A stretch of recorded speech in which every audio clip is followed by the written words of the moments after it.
आवाज जनतेचा।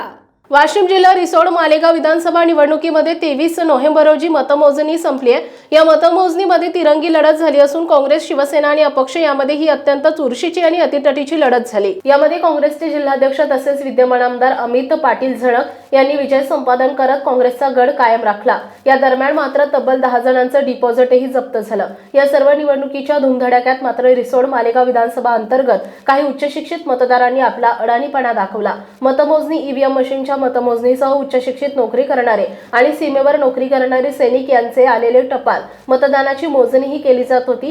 या टपाल मतदानामध्ये 97 मतदान बाद करण्यात आले। यामध्ये उमेदवारांना मतदान देताना काही मतदारांनी एकाच मतपत्रिकेवर 2 उमेदवारांना मतदान केले। यांसह बॅलेटवर खून करत असताना चुकीच्या ठिकाणी खून करणं आदींबाबत आढळून आल्या।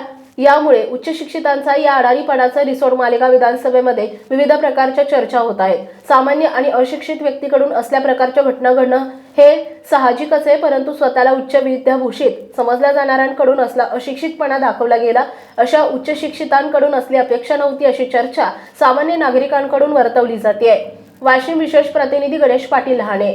आपल्या परिसरातील बातम्या आणि ताज्या घडामोडी पाहण्यासाठी आजच आमच्या ABK न्यूज 24 चॅनलला सबस्क्राईब करा आणि बेल आयकॉनवर क्लिक करा।